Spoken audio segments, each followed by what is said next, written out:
এগিয়ে নিয়ে যেতে চলেছি। এগিয়ে যাব আমাদের পরবর্তী অনুষ্ঠানের দিকে।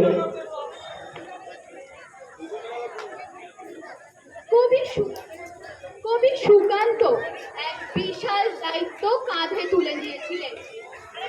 এ বিশ্বকে তিনি শিশুর বাসযোগ্য করে তোলার অঙ্গীকার জানিয়েছিলেন। পুরনো জীর্ণ মিথ্যে যা কিছু সেইগুলো নাকি তিনি নিজেই কুড়িয়ে নেবেন।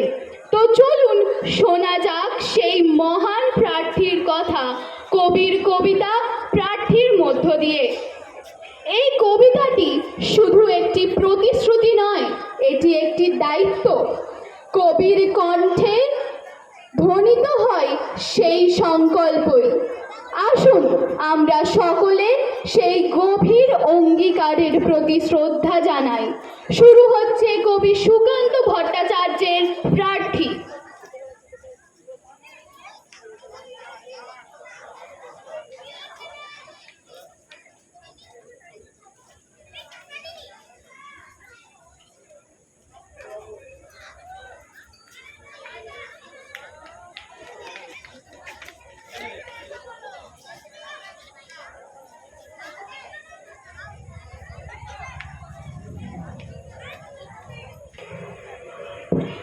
নমস্কার। কবি সুকান্ত ভট্টাচার্যের লেখা প্রার্থী। হে সূর্য, শীতের সূর্য, হিমশীতল সুদীর্ঘ রাত, তোমার প্রতীক্ষায় আমরা থাকি। যেমন প্রতীক্ষা করে থাকি কৃষকদের চঞ্চল চোখ ধান কাটার রোমাঞ্চকর দিনগুলির জন্যে। হে সূর্য, তুমি তো জানো আমাদের গরম কাপড়ের কত অভাব।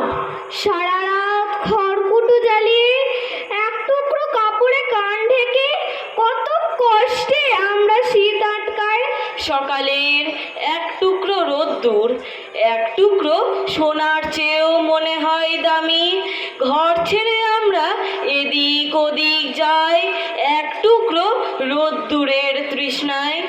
হে সূর্য, তুমি আমাদের স্যাঁতস্যাঁতে ভিজে ঘরে উত্তাপ আর আলো দিও, আর উত্তাপ দিও রাস্তার ধারের ওই উলঙ্গ ছেলেটাকে। হে সূর্য, তুমি আমাদের উত্তাপ দিও। শুনেছি তুমি এক জ্বলন্ত অগ্নিপিণ্ড।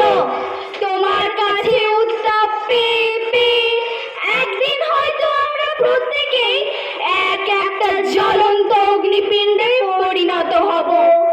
তারপর সেই উত্তাপে যখন পূর্বে আমাদের জড়তা, তখন হয়তো রণপুরে ঢেকে দিতে পারবো রাস্তার ধারের ওই উলঙ্গ ছেলেটাকে। আজ কিন্তু আমরা তোমার অকৃপণ উত্তাপের প্রার্থী। নমস্কার।